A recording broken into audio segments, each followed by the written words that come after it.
Story शुरू करने से पहले मैं आप सबसे एक रिक्वेस्ट करना चाहता हूँ कि प्लीज मेरे चैनल को सब्सक्राइब करें, वीडियो पसंद आए तो वीडियो पे लाइक करें और जितना हो सके अपने फ्रेंड्स को शेयर करें। इससे मेरे चैनल को सपोर्ट और आपका प्यार मिलेगा, सो प्लीज कंसिडर इट।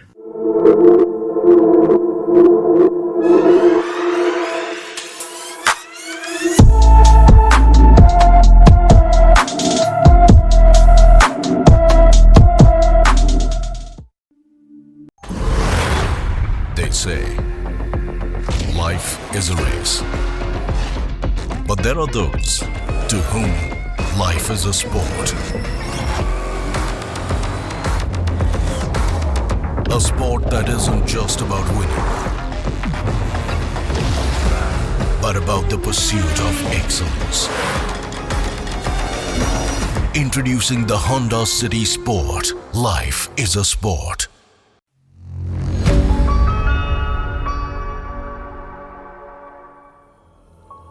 आपका स्वागत है वापस horror stories with Shanti podcast में। पिछले एपिसोड में हमने लखन और अंधेरीवाड़ी के एक बूढ़े किसान से मुलाकात की थी। आधी रात को उसके झोंपड़े पर किसी ने दस्तक दी थी। उसके बाद जंगल से एक भयानक चीख सुनाई दी थी।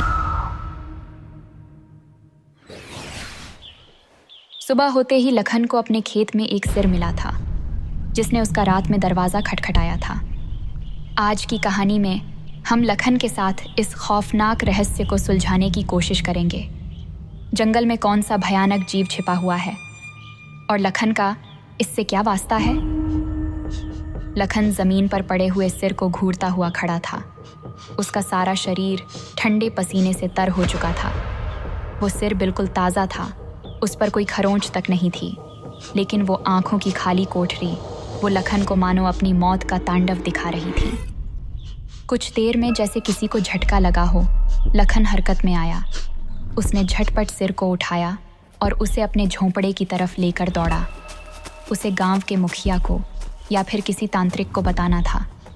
उसे ये सिर किसी को दिखाना था।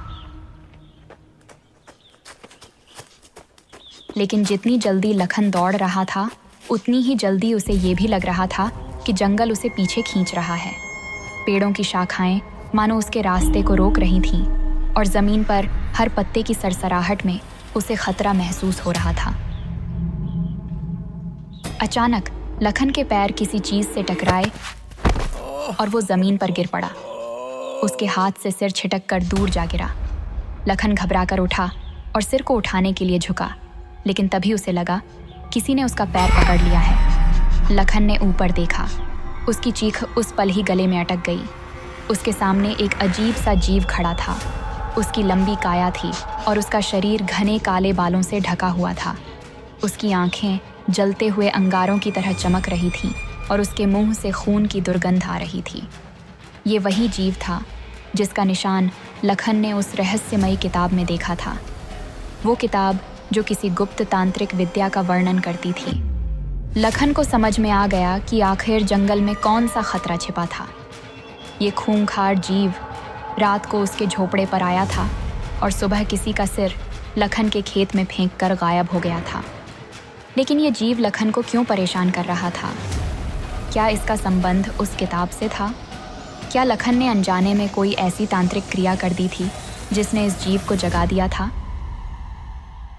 लखन के दिमाग में सवालों का ज्वालामुखी फूट पड़ा, लेकिन जवाब पाने का समय नहीं था।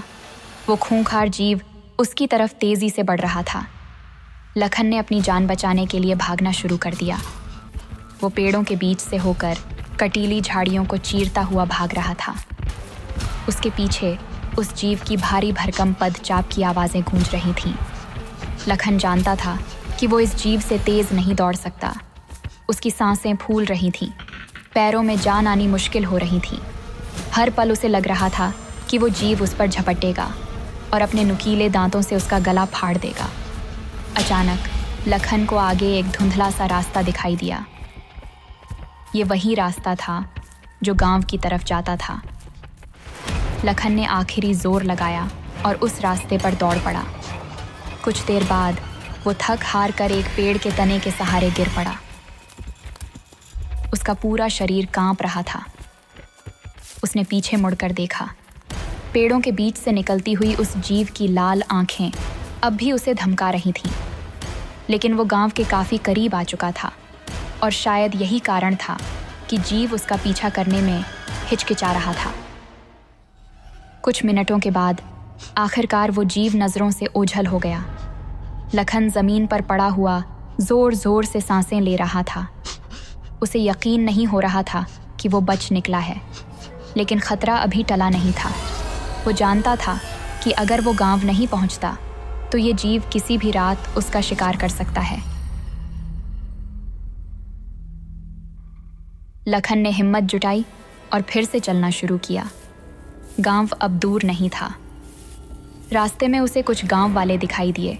वो जल्दी से उनके पास गया और उन्हें सारी कहानी सुनाई। गांव वालों को पहले तो उसकी बात पर यकीन नहीं आया, लेकिन जब उन्होंने लखन के झोंपड़े जाकर देखे तो उनके चेहरे भी डर से सफ़ेद पड़ गए। गांव के बुजुर्गों को बुलाया गया। बुजुर्गों ने बताया कि ये जंगल में रहने वाला एक खतरनाक जीव है, जिसे वे वन राक्षस कहते हैं। ये जीव सालों से अंधेरी वाड़ी के आसपास रहता है और कभी कभी इंसानों का शिकार कर लेता है। लेकिन लखन के साथ ये कैसा व्यवहार था? गांव के बुजुर्गों ने बताया कि शायद लखन ने किसी ऐसी तांत्रिक विद्या का अभ्यास किया है जिसने वन राक्षस को परेशान कर दिया है। इस बात की पुष्टि तब हुई जब लखन ने उन्हें वो किताब दिखाई। गांव के बुजुर्ग उस किताब को पहचानते थे। वो एक बहुत ही प्राचीन तांत्रिक ग्रंथ था जिसे गांव में वर्जित माना जाता था। अब लखन के सामने दो ही रास्ते थे, या तो वो गांव छोड़कर कहीं और चला जाए या फिर उस वन राक्षस को शांत करने के लिए कोई उपाय ढूंढे। लखन ने गांव छोड़ने का फैसला नहीं किया। वो अपनी ज़मीन नहीं छोड़ना चाहता था। उसने गांव के बुजुर्गों से मदद मांगी। बुजुर्गों ने बताया कि वन राक्षस को शांत करने के लिए एक विशेष अनुष्ठान करना होगा। यह अनुष्ठान बहुत ही खतरनाक था और इसमें गलती होने पर वन राक्षस और भी क्रोधित हो सकता था। लखन जानता था कि उसके पास और कोई रास्ता नहीं है। उसने अनुष्ठान करने के लिए हाँ में भर दी। क्या लखन उस खतरनाक अनुष्ठान को पूरा कर पाएगा? क्या वो वन राक्षस को शांत कर पाएगा या फिर वन राक्षस उसे अपना अगला शिकार बना लेगा? जवाब जानने के लिए सुनिए horror stories with Shanti podcast का अगला एपिसोड। ऑडियो पिटारा सुनना जरूरी है। They say life is a race, but there are those to whom life is a sport. A sport that isn't just about winning, but about the pursuit of excellence. Introducing the Honda City Sport. Life is a sport.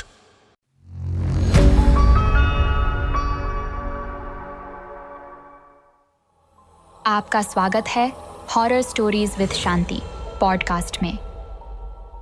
पिछले episode में हमने जाना कि अंधेरीवाड़ी के जंगल में रहने वाले खतरनाक जीव वन राक्षस ने लखन को अपना शिकार बनाना चाहा था। लखन गांव के बुजुर्गों की मदद से वन राक्षस को शांत करने का एक खतरनाक अनुष्ठान करने के लिए तैयार हो गया। आज की कहानी में हम सुनेंगे कि ये अनुष्ठान कैसा था और क्या लखन इसे पूरा कर पाया। जंगल की गहराइयों में छिपी हुई बुरी शक्तियां उसका इंतजार कर रही थीं। गांव के बुजुर्गों ने लखन को बताया कि वन राक्षस को शांत करने के लिए एक खास रात को जंगल के बीचों बीच एक विशेष अनुष्ठान करना होगा। ये रात अमावस्या की रात होती है, जब चांद की रोशनी जंगल को पूरी तरह से अंधकार में डुबो देती है। उस खास रात के लिए लखन ने सारी तैयारियां कर लीं। गांव के बुजुर्गों ने उसे पूजा की सामग्री दी थी, जिसमें काले कपड़े, नारियल, कच्चा चावल, सिंदूर और कुछ खास जड़ी बूटियां शामिल थीं। अमावस्या की रात आई। आसमान पर एक भी तारा नहीं चमक रहा था। चारों तरफ घना अंधेरा था मानो प्रकृति खुद इस अनुष्ठान को देखने से डर रही हो। लखन पूजा की सामग्री लेकर जंगल की तरफ चल पड़ा। हर कदम के साथ लखन का दिल धक धक कर रहा था।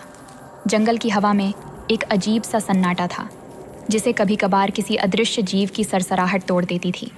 लखन को वो रास्ता याद था जहां उसे वो खूंखार सिर मिला था। उस रास्ते पर चलते हुए उसे वो भयानक रात याद आ गई जब वन राक्षस उसके झोंपड़े पर आया था। उसकी रीढ़ की हड्डी में सिहरन दौड़ गई। लेकिन लखन के पास पीछे हटने का कोई रास्ता नहीं था। वो जंगल के बीचों बीच एक बड़े पेड़ के पास पहुंचा। वही पेड़ जिसके नीचे उसे सिर मिला था। गांव के बुजुर्गों ने उसे यहीं पर अनुष्ठान करने के लिए कहा था। लखन ने जमीन पर एक काला कपड़ा बिछाया और उस पर पूजा की सामग्री रख दी। उसने सिंदूर से एक खास चिन्ह बनाया, जैसा गांव के बुजुर्गों ने उसे बताया था। फिर उसने धीरे धीरे करके कच्चा चावल और जड़ी बूटियों को उस चिन्ह पर चढ़ाना शुरू किया। हर बार जब वो कोई चीज़ चढ़ाता तो जंगल की गहराइयों से अजीब सी आवाज़ें आती, मानो कोई उसे रोक रहा हो। लखन घबरा जाता, लेकिन वो खुद को हिम्मत देता और फिर से अनुष्ठान जारी रखता। आखिर में उसने नारियल को ज़मीन पर पटक दिया। नारियल टूट गया और उसमें से सफ़ेद दूध बाहर निकल आया। उसी पल जंगल में हलचल मच गई। पेड़ों की पत्तियां हवा में तेज़ी से सरसराने लगीं और शाखाएं आपस में टकराने लगीं। अचानक एक ज़ोर की दहाड़ जंगल को गूंजायमान कर दिया। ज़मीन कांपने लगी और लखन अपने पैरों पर से खड़ा नहीं हो पाया। उसने ऊपर देखा। एक विशालकाय आकृति पेड़ों के ऊपर से निकल रही थी। ये वन राक्षस था। उसकी आंखें जलते हुए अंगारों की तरह चमक रही थीं और उसका मुंह इतना चौड़ा था कि उसमें एक पूरा इंसान समा सकता था। लखन के मुंह से चीख निकल ही नहीं पा रही थी। वो सिर्फ वन राक्षस को घूरता रहा, जो अब पूरी तरह से जंगल के ऊपर छा गया था। वन राक्षस लखन की तरफ गरजा। उसकी आवाज़ इतनी तेज़ थी कि लखन के कानों में दर्द होने लगा। लखन को लगा उसकी कान की पट्टी फट जाएगी। फिर वन राक्षस ने धीरे धीरे अपना विशाल शरीर नीचे लाना शुरू किया। उसके शरीर पर खुरदड़े बाल उगे हुए थे और उसके नाखून इतने लंबे थे कि वो ज़मीन को छू रहे थे। लखन जानता था कि उसकी मौत अब निश्चित है। वो अपनी आंखें बंद करके वन राक्षस के हमले का इंतज़ार करने लगा। लेकिन तभी उसे गांव के बुजुर्गों की बात याद आई। उन्होंने बताया था कि अनुष्ठान के दौरान अगर वन राक्षस सामने आए तो लखन को उससे डरना नहीं चाहिए। उसे पूरी हिम्मत के साथ वन राक्षस को वो किताब दिखानी चाहिए जिस किताब को पढ़कर उसने गलती से वन राक्षस को परेशान किया था। लखन ने अपनी आंखें खोलीं और वन राक्षस के खौफनाक चेहरे को देखा। उसने कांपते हाथों से अपनी जेब से वो किताब निकाली और उसे वन राक्षस के सामने ऊपर उठा दिया। कुछ देर के लिए कुछ नहीं हुआ। वन राक्षस लखन को घूरता रहा और लखन किताब को ऊपर उठाए हुए खड़ा रहा। फिर कुछ ऐसा हुआ जिसकी लखन ने कभी उम्मीद नहीं की थी। वन राक्षस की आंखों से गुस्सा कम होता हुआ दिखाई दिया। उसकी भयंकर आवाज़ अब एक कमज़ोर सी गुर्राहट में बदल गई। वन राक्षस ने धीरे धीरे अपना शरीर ऊपर उठाना शुरू किया और वापस पेड़ों के बीच में चला गया। कुछ ही पलों में वो विशालकाया आकृति जंगल के अंधेरे में गायब हो गई। लखन ज़मीन पर गिरा हुआ था। उसका पूरा शरीर पसीने से तरबतर था और उसका दिल तेज़ी से धड़क रहा था। उसे यकीन नहीं हो रहा था कि वो अभी अभी मौत के मुंह से वापस आया है। लेकिन खतरा अभी टला नहीं था। अनुष्ठान पूरा नहीं हुआ था। लखन ने हिम्मत जुटाई और दोबारा से खड़ा हुआ। उसने देखा कि नारियल का दूध जमीन पर सफ़ेद रंग का एक तांत्रिक चिन्ह बना चुका था। गांव के बुजुर्गों ने उसे बताया था कि अगर वन राक्षस शांत हो गया हो तो ये चिन्ह गायब हो जाएगा। लखन ने चिन्ह को ध्यान से देखा। चिन्ह अभी भी वहीं था। इसका मतलब था कि वन राक्षस पूरी तरह से शांत नहीं हुआ था। लखन घबरा गया। क्या उसे इस खतरनाक अनुष्ठान को दोबारा करना पड़ेगा? लेकिन तभी एक अजीब सी घटना घटी। चिन्ह धीरे धीरे चमकने लगा। पहले तो उसकी रोशनी बहुत कम थी, लेकिन धीरे धीरे वो इतनी तेज हो गई कि जंगल का एक हिस्सा रोशन हो गया। लखन ने आश्चर्य से देखा कि चमकते हुए चिन्ह के बीच में एक आकृति बन रही थी। ये एक इंसानी आकृति थी, लेकिन उसका चेहरा साफ नहीं दिख रहा था। फिर अचानक आकृति ने लखन से बात की। उसकी आवाज़ हवा में गूंज रही थी, मानो हवा खुद उससे बात कर रही हो। आवाज़ ने लखन को धन्यवाद दिया कि उसने वन राक्षस को शांत करने का प्रयास किया, लेकिन साथ ही आवाज़ ने लखन को चेतावनी भी दी। वन राक्षस को पूरी तरह से शांत करने के लिए अभी एक और चीज़ बाकी है। आवाज़ गूंजी, तुम्हें उसे वो चीज़ वापस करनी होगी जो तुमने उससे ली है। लखन चौंक गया। उसने वन राक्षस से कुछ नहीं लिया था, फिर वो उसे क्या वापस करे? तुमने अनजाने में उसका कुछ खो दिया है, आवाज़ ने समझाया। कुछ ऐसा जिसकी वजह से वो अंधेरे में भटक रहा है और गुस्से से भर गया है। तुम्हें उसे ढूंढना होगा। लेकिन वो क्या है? लखन ने घबराते हुए पूछा। आवाज़ कुछ जवाब देने से पहले ही मंद पड़ गई, फिर पूरी तरह से खामोश हो गई। लखन जंगल में अकेला खड़ा था। उसके दिमाग में सवालों का ज्वालामुखी फूट रहा था। उसने वन राक्षस का क्या खो दिया था? वो उसे कैसे ढूंढ सकता था? और क्या वो वाकई इसे ढूंढ पाएगा? अचानक लखन को वो किताब याद आई। उसे लगा शायद इसी किताब में उस गुमशुदा चीज़ का कोई सुराग मिल सकता है। उसने किताब को खोला और पन्नों को पलटना शुरू किया। हर पन्ने पर अजीब से निशान और प्राचीन भाषा में लिखे हुए मंत्र थे। लखन को ये भाषा समझ नहीं आ रही थी, लेकिन तभी उसकी नज़र एक खास पन्ने पर पड़ी। पन्ने पर एक खूबसूरत महिला की तस्वीर बनी हुई थी। महिला के चेहरे पर गहरी उदासी थी और उसकी आंखों से आंसू बह रहे थे। पन्ने के नीचे कुछ प्राचीन भाषा में लिखा हुआ था। लखन को ये भाषा समझ नहीं आ रही थी, लेकिन किसी अज्ञात कारण से उसे लगा वो इसे समझ सकता है। उसने वो लिखा हुआ पढ़ा। ये एक कहानी थी, एक वन राक्षस और उसकी पत्नी की कहानी। कहानी के अनुसार वन राक्षस की पत्नी एक इंसान थी जिसे किसी तांत्रिक ने उससे छीन लिया था। लखन का खून जम गया। वो समझ गया था। उसने अनजाने में उस तांत्रिक क्रिया को करके वन राक्षस की पत्नी को उससे दूर कर दिया था। अब उसे समझ में आया कि वन राक्षस इतना गुस्से में क्यों था। वो अपनी पत्नी को वापस पाना चाहता था, लेकिन लखन उस महिला को कैसे ढूंढ सकता था? वो सालों पहले किसी तांत्रिक द्वारा चुराई गई थी। क्या वो उसे वापस ला पाएगा? लखन खुद को असहाय महसूस कर रहा था।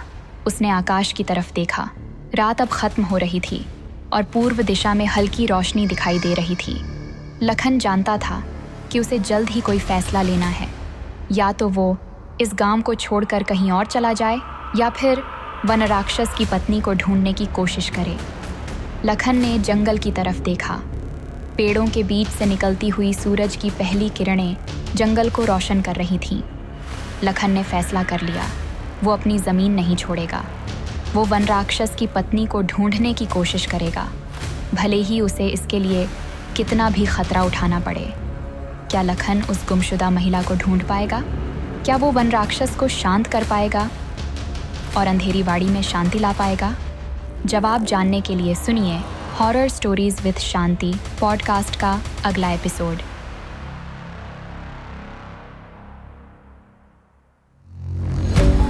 ऑडियो पिटारा सुनना जरूरी है।